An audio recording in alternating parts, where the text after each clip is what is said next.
من قوله جل وعلا: ما كان للنبي والذين آمنوا أن يستغفروا للمشركين ولو كانوا أولي قربى.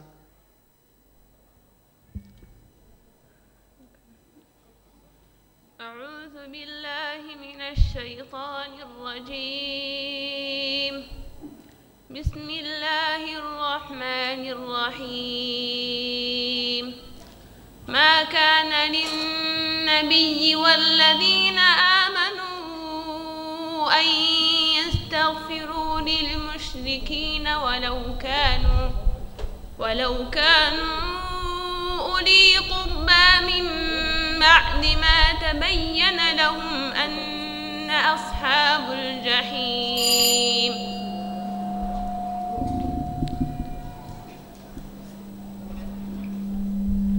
ما كان للنبي والذين آمنوا أن يستغفروا للمشركين ولو كانوا أولي قربى من بعد ما تبين لهم أنهم أصحاب الجحيم. وما كان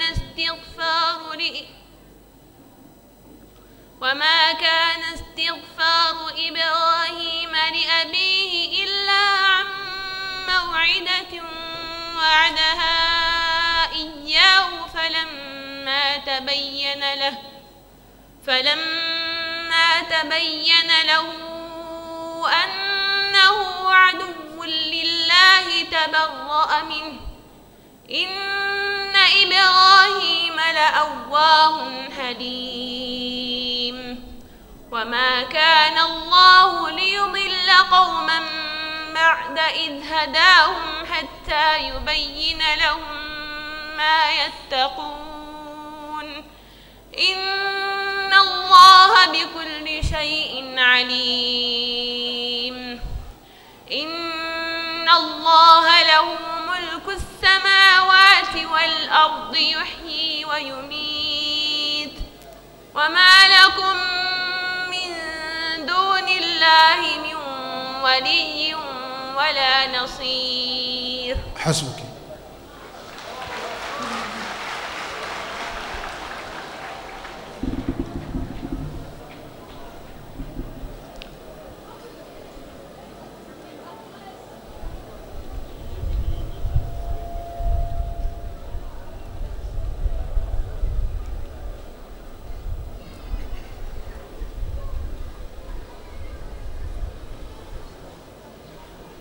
أقرأ من قوله جل وعلا: فما بكت عليهم السماء والأرض وما كانوا منظرين.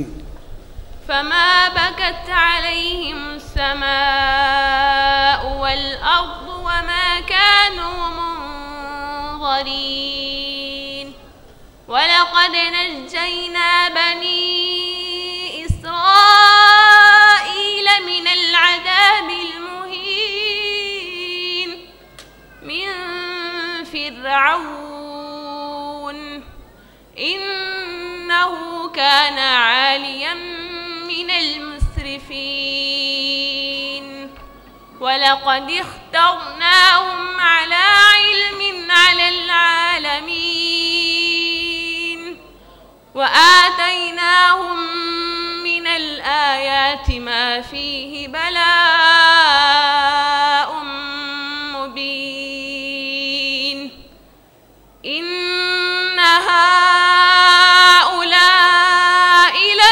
ليقولون إن هي إلا موتتنا الأولى وما نحن بمنشرين. فأتوا بآبائنا إن كنتم صادقين.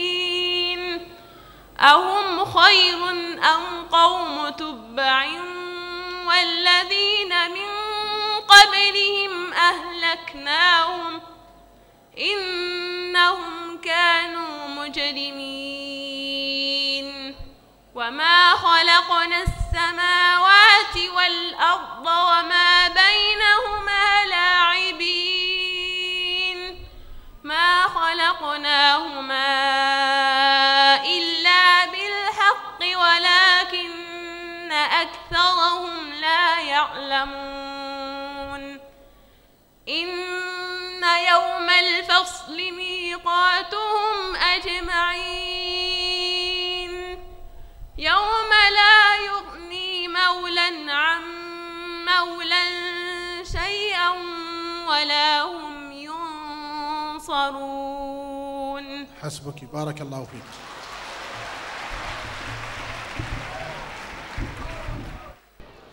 wabaye uwa gatatu mu majuzu 30 muri Qur'ani yose n'umwana w'umunyarwandakazi w'umuyisilamukazi Nikuze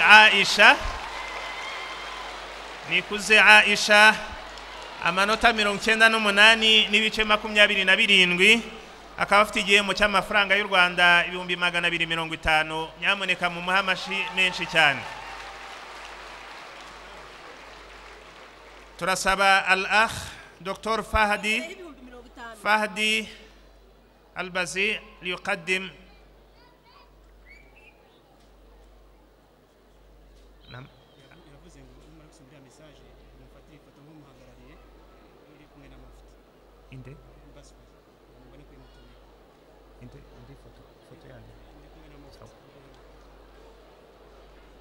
uyu mwana w'umukobwa akwiriye amashi menshi.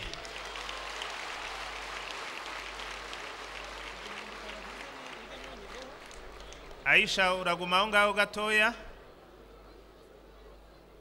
Turasaba ikindi gihembo muri Husna amugeneye cy'ibihumbi 50 yuko yakimushyikiriza ari.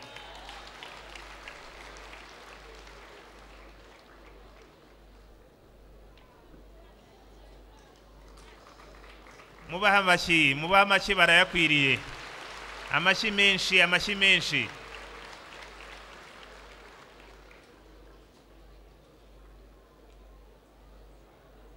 Ararize n'ibyishimo byamurenze. Ndasaba umubyeyi we yuko yazahangaha imbere. Umubyeyi we Sadi afata ifoto n'umwana we al-akh Abul Bint Abu Aisha nadu liyaltaqita as-sura ma al-akh Fahd. Mama nyina umubyara ari hehe nawe ifoto arayikeneye. Mama wa Aisha shobora kuba yasigaye mu rugo arimo arategura ipirawu yo kuza kuzimanira umwana we. Tumwihanganira. Murakoze cyane. Barakallahu fikum. Aha rero murakoze cyane. wabaye wa kabiri. الآن ندعو المتسابق الفائز في مرتبة الثانية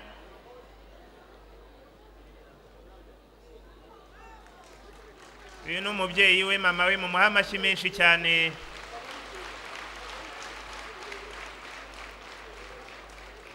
cyo nababwira nuko afite na musaza nawe wafashe Qur'ani yose mu mutwe. Urugo rurimo abana babiri bafashe Qur'ani yose mu mutwe.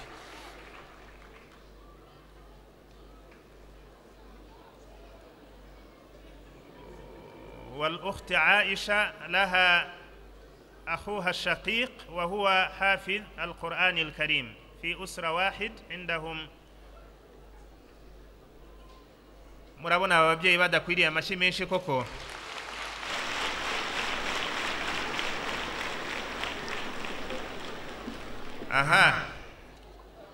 وهناك الجائزة للمدرس القرآن الكريم في جمهورية رواندا وعددهم 10 الذين كان عندهم الطلبة الذين شاركوا في هذه المسابقة وجائزتهم سنقدم لهم فيما بعد.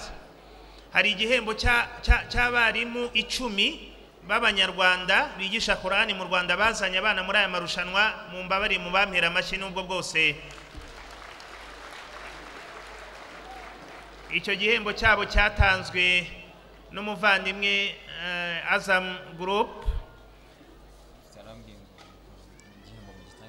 Nkaba noneho ngiye gusaba umuvandimwe uhagarariye Azam Farjalla yuko yazahangaha imbere. Farjalla ndaza kuza gusaba na nyakwa mufti w'u Rwanda na honorable minister, ariko atari nonaha. Murabona iriya moto iri inyuma yanjye, iriya moto yatanzwe n'uruganda rwa Azam Group.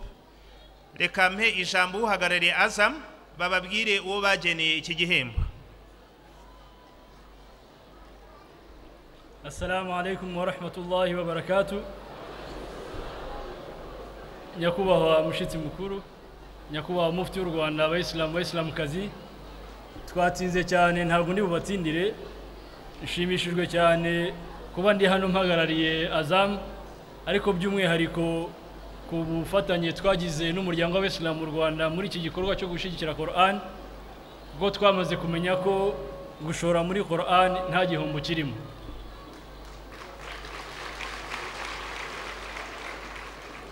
Aka kanya rero nkuko Sheikh Kajura yarabivuze, iyi moto iri hano inyuma twayigeneye umwana w'umunyarwanda wa mbere mu barushanijwe. Ngira ngo reka nsabe Kajura wenda ko atubwira uwo ari we nubwo twamubonye, ariko kandi ngira ngo mbwire nyakubahwa mufti n'abayisilamu rusange ko ubu ni intangiriro gusa, ariko insha Allah tuzakomeza gufatanya mu guteza imbere Quran, kandi turifuza ko umwaka utaha itazaba ari moto iri hano, izaba ari imodoka cyangwa se n'ibindi insha Allah. Naam, iki gihembo cyagenewe uwabaye uwa mbere mu bana b'Abanyarwanda mu majuzu 30 n'umwana Nikuze Aisha.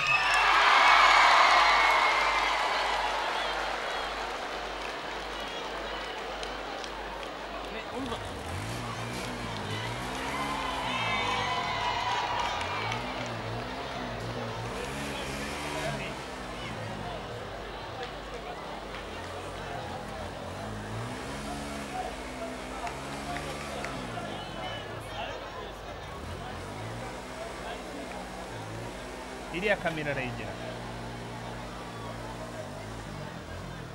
Iyi moto muyihe amashyi menshi cyane.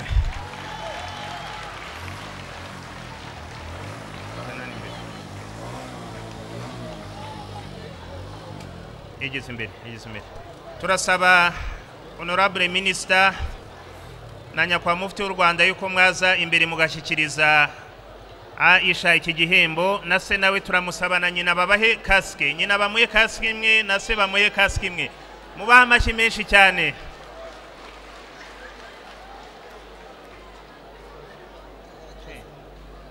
Ziriya kasike.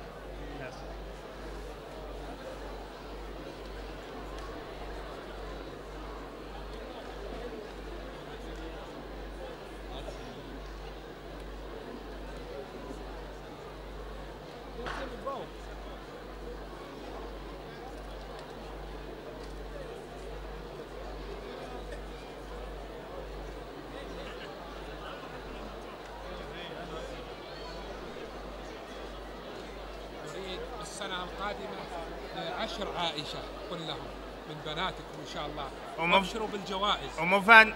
umuvandimwe umushyitsi aravuze ati umwaka utaha insha Allah taala arashaka abana b'abakobwa bameze nka Aisha bageze ku 10 b'Abanyarwandakazi, kandi abemereye ibihembo byinshi cyane kandi bitubutse. Abana b'abakobwa rero murayishira, mubaduhera amashyi menshi cyane yo gusoza. Amashyi menshi.